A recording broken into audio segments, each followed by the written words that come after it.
Se trata de curiosidades inútiles.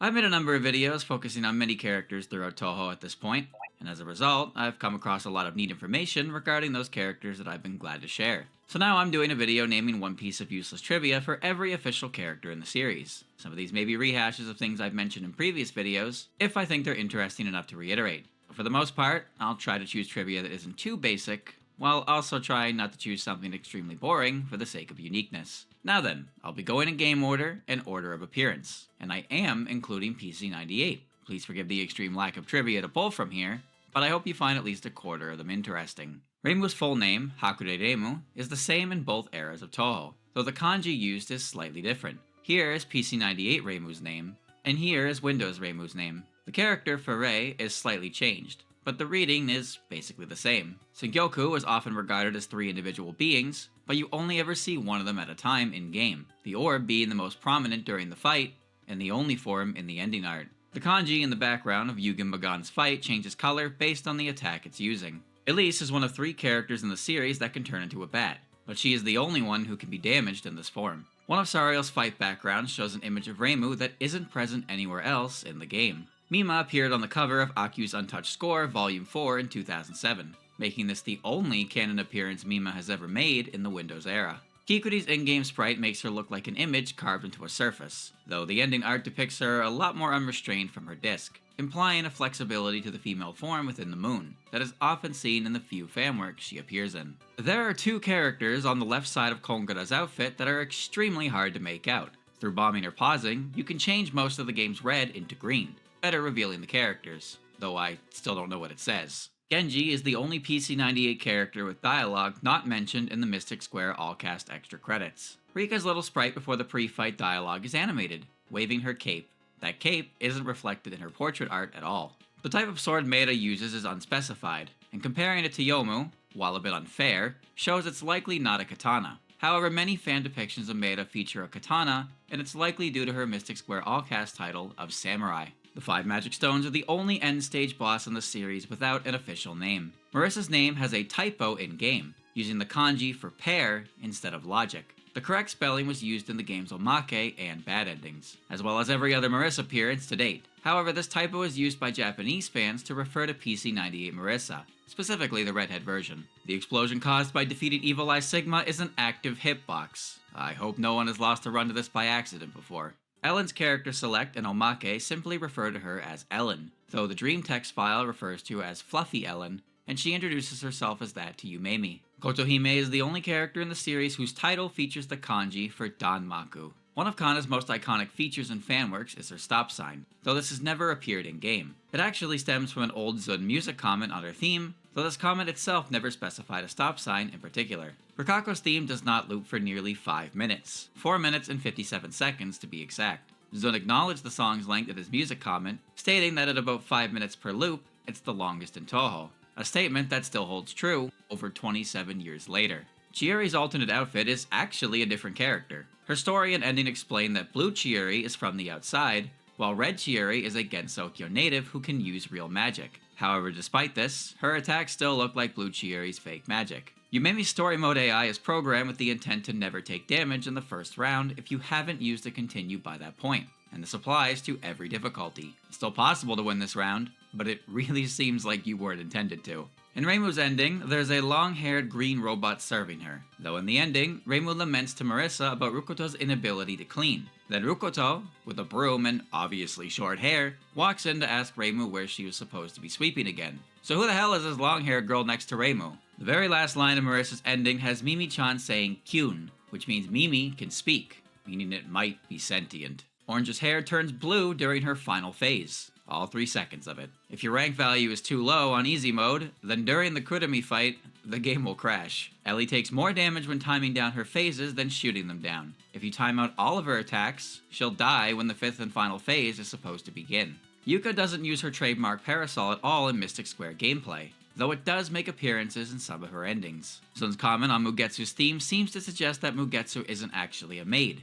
However, he gave her the title of maid later on in the Mystic Square Allcast. The first kanji in Gengetsu's name is the same kanji used in the word Gensokyo, and she is the only character in the series to use this kanji in their name. Sarah spins during her last two phases, beating Hina out as the OG by almost a decade. There is a belief that Luis is both the Stage 2 boss and the Stage 4 mid-boss. This is more than likely due to Bluis reusing Luis's sprite, as there's no actual confirmation on it. It is worth noting that while both share 3 out of 4 bullet types, they each have a unique type from each other. Luis uses lasers, while Bluis uses kunai. Also, Bluis teleports, while Luis does not. Alice's red magic attacks put a wheel of flames around her, but every other color uses the same blue sparkles effect. Yuki's second last phase doesn't have any sound effects for her shooting. She shoots the same bullet type in her final too, but those do have sound effects.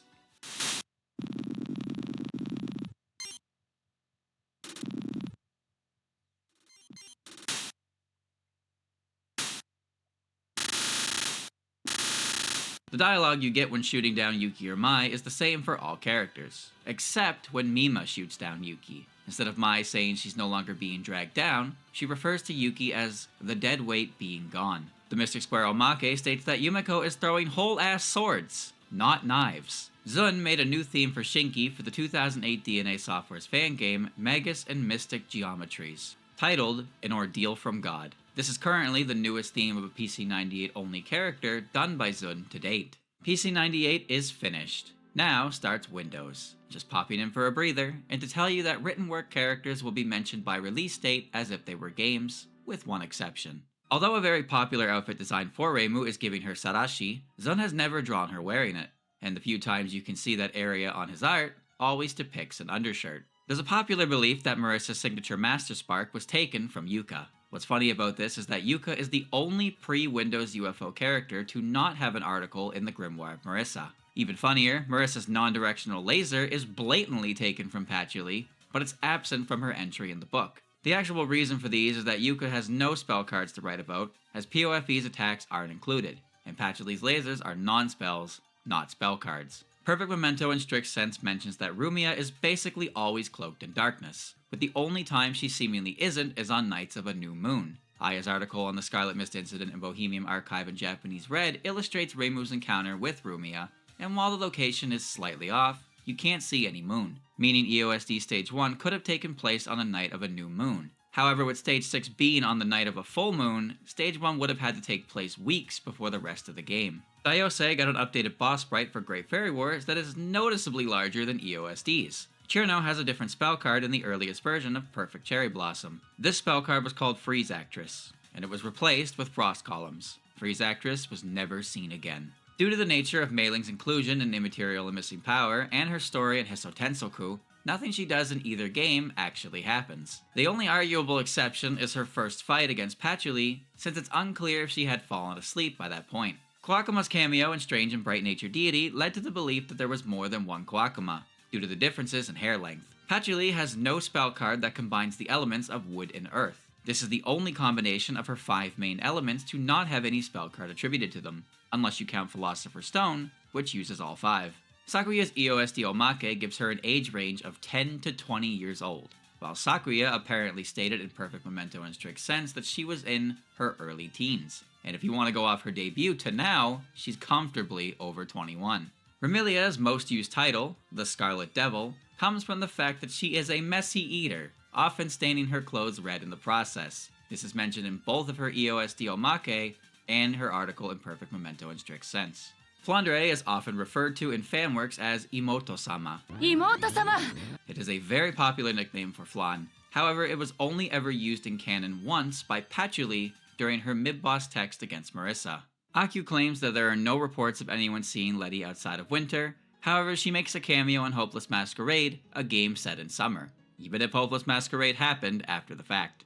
Chen makes a real goofy expression in both Reimu and Sakuya's route, though for Sakuya, she does it twice. And both times are when Sakuya is the one talking. I don't know if this is the only instance of expressions changing when the character isn't speaking in the series. It very well could be. The Touhou 8 Trial Omake explains that Alice was brought back in PCB to set up a partner for Marissa for an idea of a future human yokai team game. Zun later said in Strange Creators that she was brought back in PCB with the intention of misleading people on the story's direction. While the stated reasons seem to have shifted a bit in the decade gap between comments, the important part is that Alice came back. According to Zun's emails, Lily White's lack of speech in PCB isn't because she can't speak, but because she's expressing herself via something like body language. Lily still hasn't spoken in any of her other game appearances she's made ever since, but she does have user comments in the Grimoire of Usami, if you want to count that as her speaking. Lunasa has placed higher than her sisters on every Touhou project popularity poll since their debut. Merlin and Lyrica have passed each other many times, but neither have ever come close to reaching Lunasa's individual popularity. Merlin's ability to lift people's spirits with her music is reflected in POFE's Versus mode, where whenever she wins a set, her opponent will have a smile on her face. Lyrica's keyboard in PCB is signed with the initials LP, and got a seemingly new keyboard in POFE that says Prism. That itself would be enough, but I wanted to mention that Lyrica isn't the only LP in the family, and given that the Prism Rivers didn't start playing music until after Layla had passed, it's possible this PCB keyboard was a personal belonging of someone else. The nickname Myon is used to refer to Yomu's phantom half in the West. However, it's always been a nickname for Yomu herself, and is used as such by the Japanese fandom. Yuyuko underwent 2 name changes in PCB's development, starting with Ayaka, then becoming Yuyuka, until settling on Yuyuko. The only time Ron has ever taken off her hat was in the border team endings in Imperishable Night. However, the first time we could see under the hat, specifically her ear, was when she was defeated in the extra stage. Yukari's appearance as a boss in every game after PCB uses some alternate colored version of the PCB portrait. They also use the PCB spell card background that isn't recolored at all, except for in Violet Detector, where all of Yukari's appearances use her partner's spell card backgrounds. Every album that Renko appears on features her hat in some way, except for Dateless Bar Old Adam, where not only is the hat missing, Renko is also wearing a white hairband ribbon. According to Neo-Traditionalism of Japan's Track 10, Maribel's ability has evolved to the point where she can share what she sees with others by covering another's eyes with her hands, although this ability is currently unstable. This ability isn't explored at all after this, but I think it's worth noting, as it's seemingly something that Maribel can do, that Yukari cannot. Tokiko makes a single cameo after her debut in Curiosities of Lotus Asia in Forbidden Scrollery, though it's only a visual appearance. Renosuke is often associated with the theme Kids Festival Innocent Treasures. However, this is actually Zun's theme. Zun did compose an original theme for Renosuke titled Curious Old Shanghai Tile for the fan game Touhou Unreal Mahjong, so technically, he has an official theme of his own. According to the Strange Creators interview with Unabara Iruka and Zun, Tassafro originally wanted to give Suika white eyes, but it was shot down by Zun saying that it would have been trying to catch a trend and wouldn't age well. Wriggle's last word spellcard comment reads, I think Wriggle is a bit slow in the head. It's a pity, since she has to face the player characters in this title. Chirno might be better for her to play with. It's more likely that Wriggle, and by extension Mistia, ended up forming Team 9 with Chirno, Dai, and Rumia due to similar stage boss positions, but Zun's comment here could have played a small role in that. Mistia's ability to cause night blindness comes from a misinterpretation of a passage about sparrows in a yokai dictionary. The entry in question was, Yoro Suzume wo toreba yamosho ni naru, translated to, catching a sparrow at night gives you night blindness, and it was misinterpreted as, Yosuzume wo toreba yamosho ni naru, translating to, catching a night sparrow gives you night blindness, due to Japanese grammar reasons. This mistake wasn't by Zun, but by Mizuki Shigeru, the author of Gegege no Kitaro, an extremely prolific name in the world of modern yokai interpretation. The kanji used for Kaina's surname, Kamishirasawa, literally translates to Upper White Swamp. However, the kanji used for White Swamp are the same used in the word Hakutaku. What's funny about this is that an Aku's article in Therion Tropes regarding acquired Theriontropy fits Kane perfectly. Basically what this means is Kaina became aware Hakutaku later in life, not from birth. So unless she changed her name after being cursed, her name was some kind of prophecy. Tei's most used design comes from her POFE portrait, although she is often portrayed as barefoot like she was in Imperishable Night. The reason for this is likely because the only full body image of Tei available in POFE is the character select screen, completely colored blue. Grayson's boss attack sprite in POFE is just her Imperishable Night sprite recolored, trying to make the blazer look like her shirt by painting it white. Grayson's alt costume just straight up uses the Imperishable Night sprite, with no edits at all. Aiden's butterfly dream pills are said to give the user pleasant dreams. She also sells a nightmare version. The effects of the regular pill have only been described by Aya. but we can see what the Nightmare Pill could look like in scene 9-3 in Shoot the Bullet, of which Eren recommended Aya try at the end of her interview. The A and Tay crew consists of 4 characters: Tay, Reisen, Eren, and Kaguya. Despite this, Kaguya has never interacted with Tay in any unquestionably canon work. One of Mamizo's spell cards in the fighters transforms her opponent. Moko seems to transform into some type of fire rat, possibly in reference to one of Kaguya's treasures, the fire rat's robe. Anyways, Moko and Mamizo have a special intro where Transform Moko has set Mamizo's tail on fire, meaning prior to the fight, Mamizo pulled a little prank that quite literally got her ass cooked for. Aya's wings appear in numerous instances in written works, most notably in her debut work, Bohemian Archive in Japanese Red. But these wings are absent in every game appearance Aya has ever made to this day.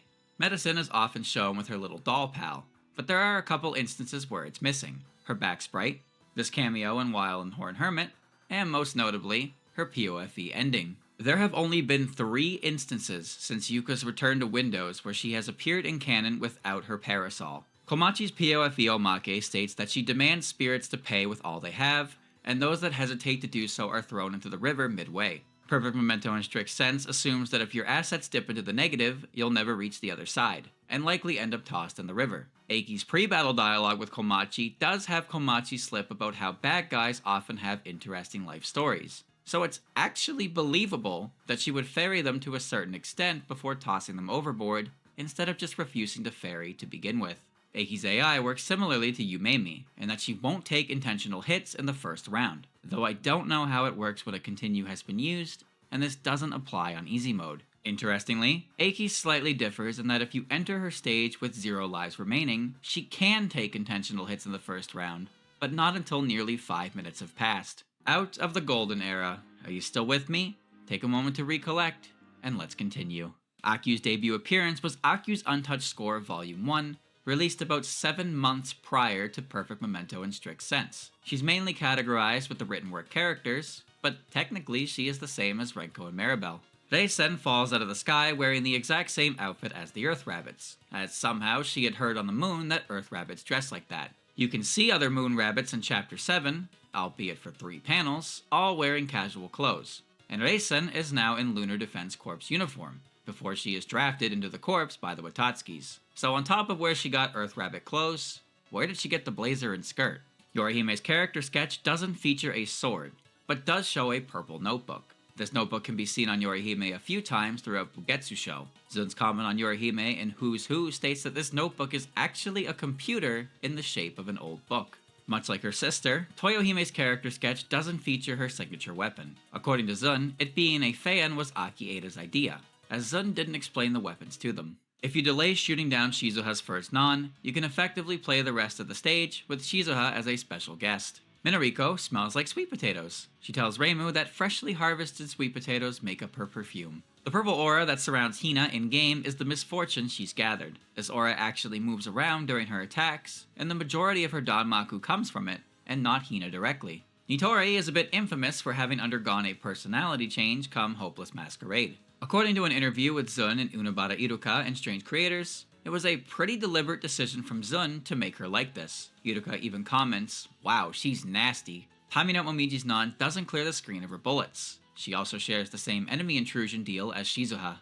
In Sanai's Legacy of Lunatic Kingdom Legacy ending, Suwako mentions that the Ultramarine Orb Elixir side effect would have rendered Sanai a clean human. The ending seems to suggest that this means Sanai would have ceased to be a half-god if she took the elixir. Kanako Shiminawa represents the figure of an entwined snake. Suwako's Omake mentions that part of the reason she wears this so much is it serves as a casual reminder that she won against Suwako. The iron rings that Suwako uses are actually hula hoops. At least, that's what Suwako told Marissa in her grimoire. Iku's sprite and double spoiler is lacking her Hagoromo. I guess Zun realized how much of a pain in the ass it was to draw, though he has at least drawn it once before. In Tenshi's scenario in Antinomy of Common Flowers, Mamizo remarks that Tenshi is quite short. Her being on a keystone already makes this clear, but height acknowledgement in universe is rather rare in this series. Kasume's spell card art is a much different resolution than every other character in the game. She kinda looks like she's made of felt paper. Yamame appeared on this Subterranean Animism demo CD upside down, something she didn't end up doing in-game. She did appear almost upside down in her Symposium of Post-Mysticism art, properly upside down in her Hopeless Masquerade cameo, and upside down in a few attacks from Goyoku Ibun. Mention of Parsee's jealousy is only present in 4 of the 6 shot types, 2 of which are explained by your shot type, and only in Reimu and Aya's Out is it in context of Parsee being jealous of the protagonist. Zun's manuscript for Lotus Eaters chapter 35 and 36 don't specify Yugi's outfit, so the choice to put her in her blue kimono was made by Mizutaki, the artist.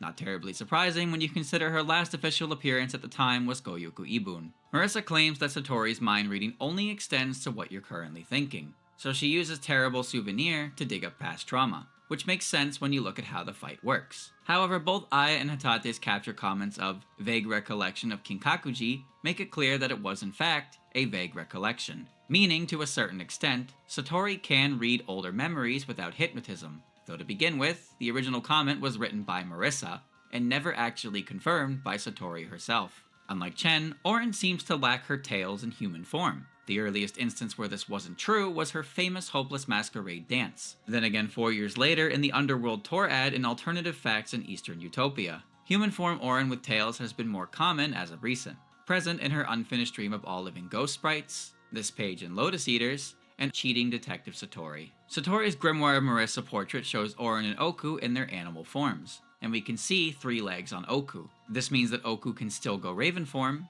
and that big-ass eye brooch thing isn't visible when she does. One of Koishi's victory animations is a reference to Terry Bogard, specifically the one where she turns away from the camera and throws her hat. Okay!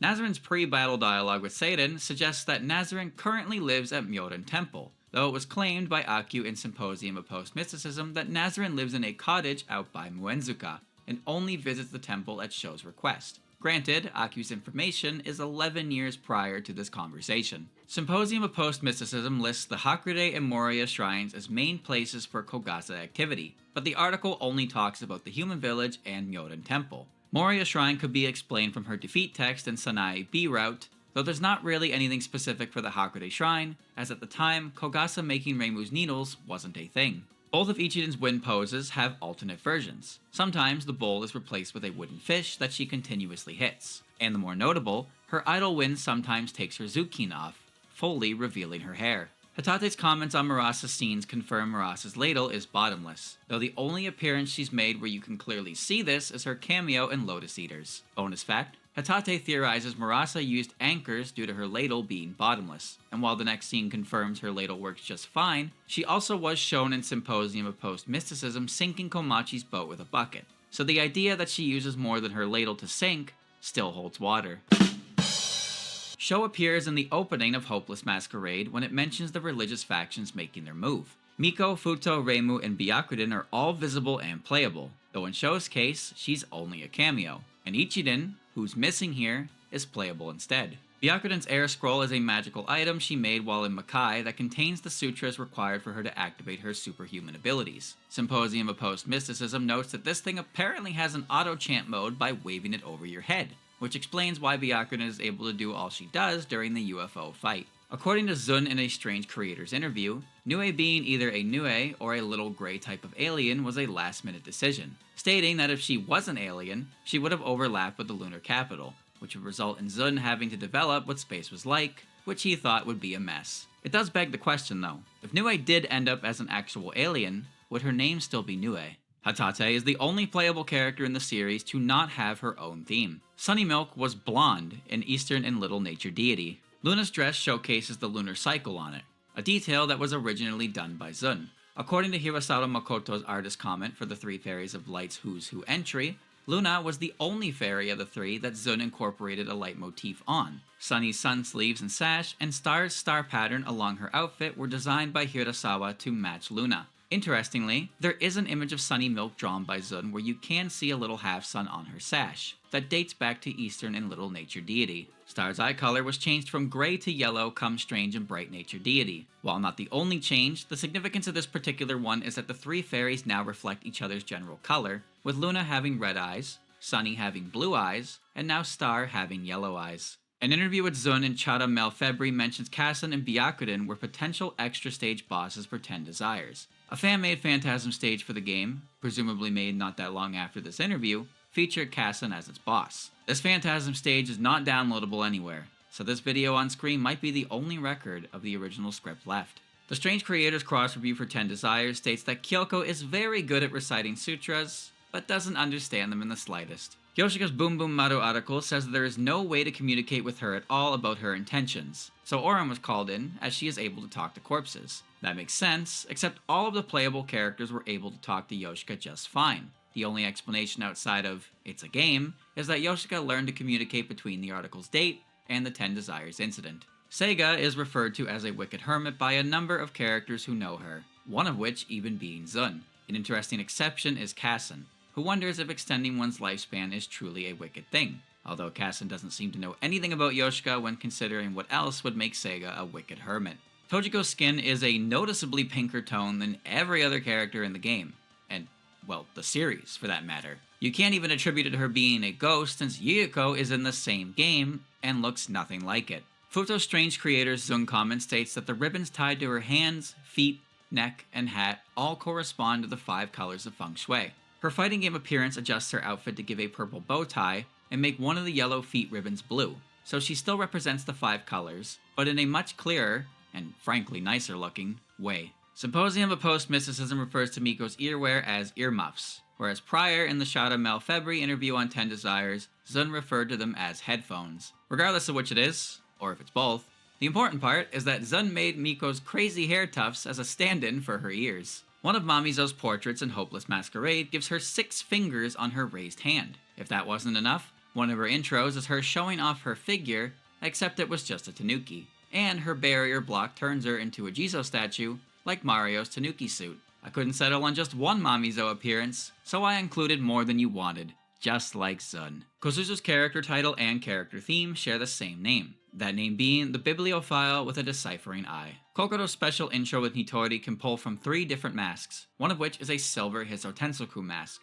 though I couldn't tell you with confidence what the other masks are a reference to. That concludes the next era. There's still a good number left, and there won't be another break until the end, so feel free to catch a breather before continuing. All of Wakazaki Hime's in-game appearances take place on the Misty Lake, and you can see in her boss sprite she is resting on the water, and not actually flying. The only time this gets confusing is that she's also performing in the Grimoire Busami's Danmaku fireworks, so maybe she can fly after all? Sekibanki's heads are intangible in all of her spell cards except Multiplicative Head, where all the copies can be destroyed.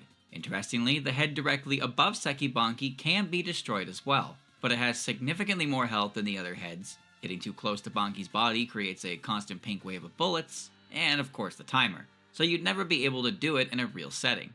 But it does effectively end the spell card, provided you keep your distance from the body. Kagura's defeated art has no actual battle damage to her outfit at all. Instead, she is covered in hair, something she actively tries to avoid. Yatsuhashi's red strings are representative of her instrument, the koto, though she has never actually appeared with a proper one, making her the only clearly named Tsukumogami to not feature their object. In Forbidden Scrolleries, Chapter 16, Benben can be seen playing her instrument near Yatsuhashi with a noticeably longer score. Given that Yatsuhashi's score is absent, it's possible that they're able to combine them for whatever purpose that serves. And this merging of score is made much clearer in the sisters' Who's Who image, if you want to count that as canon. Seijo debuted with a streak of red highlight in her hair, though her appearance in Impossible Spell card put a bigger emphasis on a white highlight with multiple red highlights, which can be seen reflected on her player sprite. However, this portrait art is only used in the game's menus, with all the story bits reusing Seija's double-dealing character portrait. Shimi's portrait art in the fighting games depicts her riding in a very detailed bowl.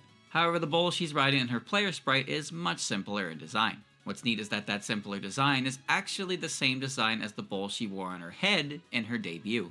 Raiko's first 8 spell cards are numbered 1 through 8, though the 4th card is actually written as Death Drum. This is due to the pronunciation of death and 4 in Japanese both being she. Sumireko's uniform is annoying. She debuted with long sleeves, and in Violet Detector, they were short. In Wild Horn Hermit, she appears again in the short sleeve version, and it's clearly indicated that it is her summer uniform, which means her fighting game version should be her winter uniform. Then there's the Cola uniform. This looks more like a winter uniform. However, the chapters she appears on the cover for take place in summer and spring. Summer specifying summer break, so perhaps this outfit is actually casual clothes. But then Zun's comment in Who's Who suggests that Sumireko has only ever appeared in a uniform, so then what the hell is up with the Cola outfit? And don't even get me started on this particular cover. Good God. Seiden has no visible tail until her appearance in Unfinished Dream of All Living Ghosts showed one on her player sprite. However, Zun's music comment on her theme did actually confirm one the whole time. Ringo makes a reference to Bugetsu Show in her dialogue with Reimu, stating that Reimu seems familiar to her, and asks if Reimu came to the lunar capital a while ago. A while ago being 6 years, mind you, but Reimu was forced to show off that she can channel gods around the capital, so it's understandable someone of Ringo's position would be aware of Reimu, if only vaguely. Ringo actually appears again in Reimu's legacy hit ending, claiming she had heard of the shrine from the rabbits who had been here in the past. If the past here is similar to a while ago, then the only rabbit Ringo could have heard of this place from was Reisen, another nod to Bogetsu Show. According to an interview with Zun and Unabara Iruka, Dorami's inclusion in Antinomy of Common Flowers was mainly because Zun wanted to include a Legacy of Lunatic Kingdom character on the roster, and Dorami was pretty much the only choice. Sagume makes a cameo in Forbidden Scrollery that shows that her hair has a braid in the back. You can also partially see this braid in her Who's Who image. You really can't tell if it's braided in the LOL-K artwork,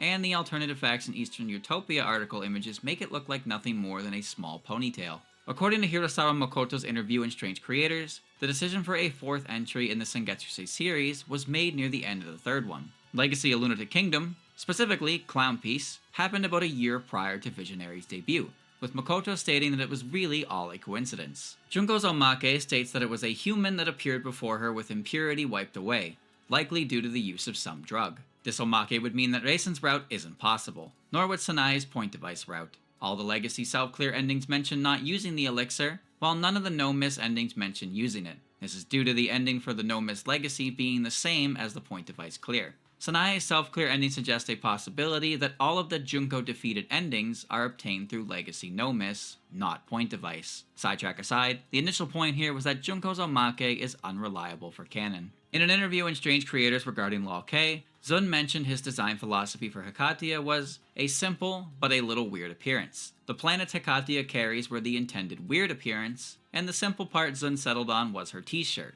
Funny how that one worked out, huh? Little bonus here is that Zun considered changing her shirt whenever she changed form, and you gotta wonder why he opted to not go through with it. Jun's win quote against Sumireko suggests that her clothes and bag are knockoff brands. Mamizo's win quote against Jun suggests that her gems and brand names are in fact legit. And Dorami's win quote against Jun suggests that I can fix her. In the same interview mentioned at Dorami, Xion was created to give Jun a proper partner character. Though likely due to time constraints, Xion could only really be an extension of Jun's moveset rather than a full character herself. It's worth mentioning that Xion's origins aren't too dissimilar to the lanky purple lad, Waluigi, and while she doesn't really have anything in common with him, comparisons between Jun and Wario exist to wrap it all together. Churno's extra stage has Okina suggest that Eternity isn't actually a butterfly fairy, but a god Okina considers her enemy. Eternity does have some peculiarities to her. A good example is her using Peace's torch. But during the fairy confrontation against Okina, no special attention or mention is given to Eternity.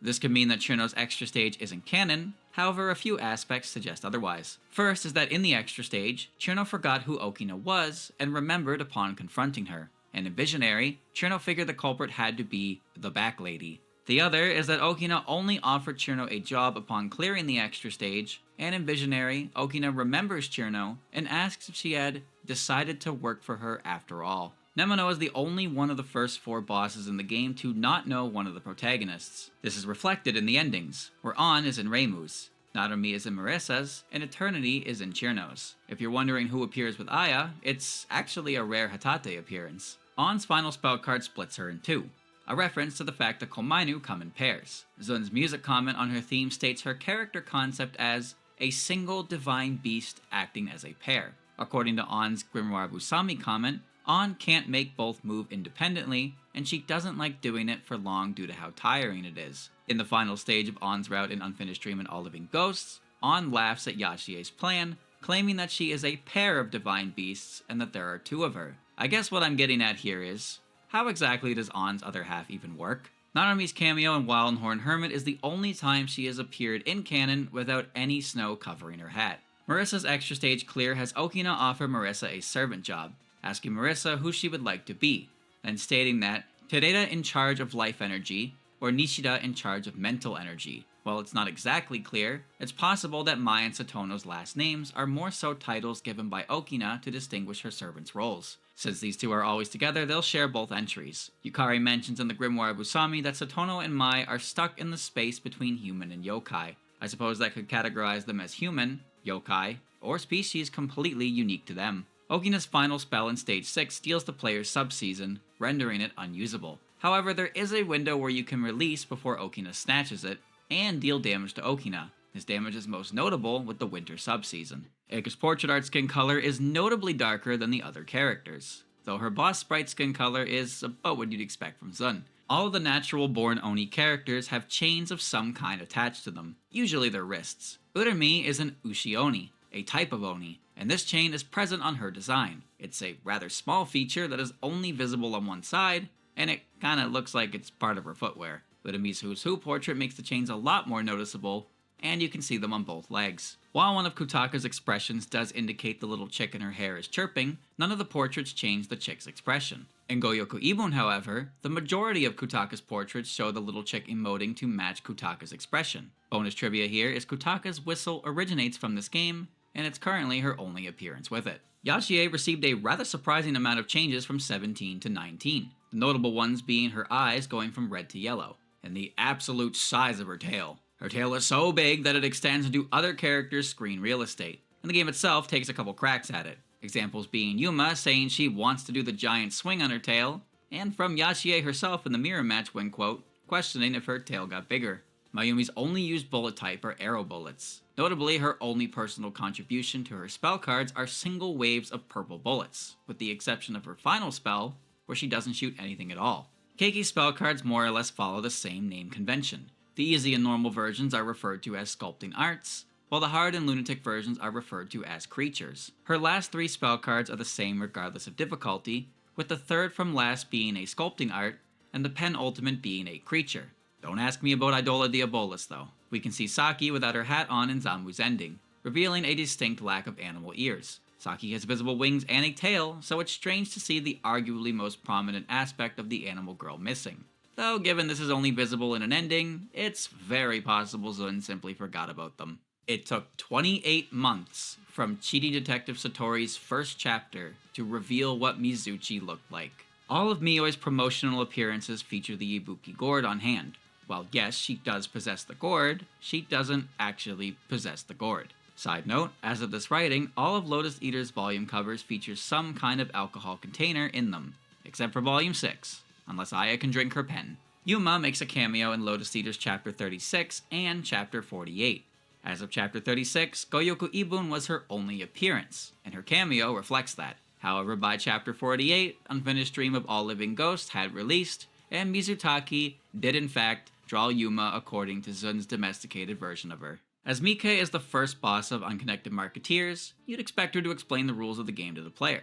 While she does tell the protagonist that they can't take the cards through force, she only mentions the one card per transaction rule to Sakuya. It's worth noting that Takane mentions this to Reimu, and no one mentions this to Marissa or Sanae, so they just kind of acknowledge the rule based on previous trades. Takane has two right hands. Even if you try to argue that the closest finger to the camera is actually her pinky, how would you explain the way she is holding those cards between it and her ring finger? For some reason, in the Unconnected Marketeers demo, Sanyo's boss sprite is reflective of her damaged art. This unique situation was fixed in the full version, but you gotta wonder how this happened in the first place, since bosses kinda explode at the end of the fight. There's no boss sprite to even see by the time the player gets to the damaged art. Misamaru is currently the only character to both know who all the protagonists were in their debut game and address them by their names. However, how she knows everyone is not addressed at all, and I doubt it ever will be. Tsukasa was unique in her debut for being a non-final stage boss with proper dialogue that had no damaged art,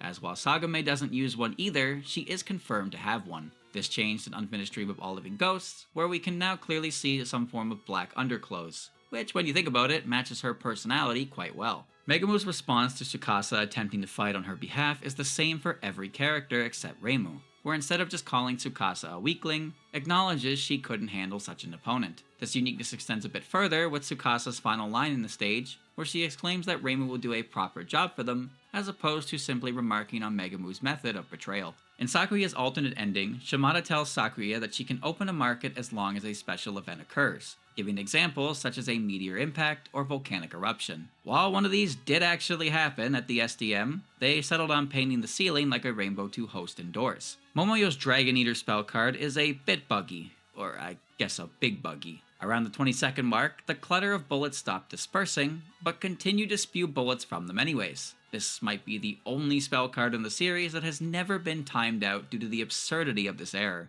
Biten's outfit is very similar in design to Nemuno's. Zun talks a bit about this in Strange Creator's interview about the game, stating it was to establish a connection to the Yamamba. He also mentions Nemuno's ability, the ability to create sacred spaces, which is relevant to the game, as the plot in this plot is a Yamamba sanctuary land. Anoko's bear traps are controlled by her hand motions. This is shown quite well in her portrait art. Being as new as she is, there hasn't been much of any appearances by her, so while we know she can't get rid of the jewels she wears, there's no actual indication that she can remove the bear traps, other than common sense. According to Chiare's Omake, her species is Tenkajin, and her true form is that of a Mujina. One of Chiare's main quirks as a character is being mistaken for a chupacabra, even extending to her theme name, and Zuncommon. Apparently Mujina primarily refers to badgers, but is often confused as Tanuki, meaning Chiare's in-universe issues of being identified incorrectly as a more well-known creature aren't too dissimilar from her real-world basis. While the majority of Hisami's expressions heavily obscure her eyes, none of them completely hide both. Her boss sprite, however, doesn't show her eyes at all, covering that part of her face with the classic, unimportant character shadow. You can see in Zamu's defeated art that her shorts go all the way up to her boobs. I'm actually not sure if this still qualifies as shorts, and if they don't, what do they qualify as? Regardless, now that I know this, all I can think of is this. And there you go. One or more pieces of fairly useless trivia on every relevant Touhou character so far in the series. There were a number of characters who it was hard to choose just one thing for, and a number where it was hard to choose even one to begin with. By the way, if you were wondering, Great Fairy Wars was the exception I mentioned, as it felt better to include the Sengetsusei fairies as part of their game, as opposed to their original debuts in 2005. Also, if you're wondering, why did you otherwise do all entries by date of release, except for spin-off games, going off of their order instead of just grouping the characters by main game, spin-off game, and written works? Isn't that just needlessly confusing? Yes, but it got you to pay attention, right? Anyways, I hope you enjoyed this little project, and that maybe you learned something new.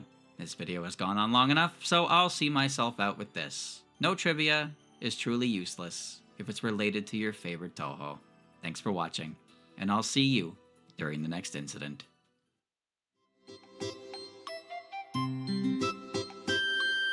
Y bueno, así que este video nos vemos pronto. Adiós.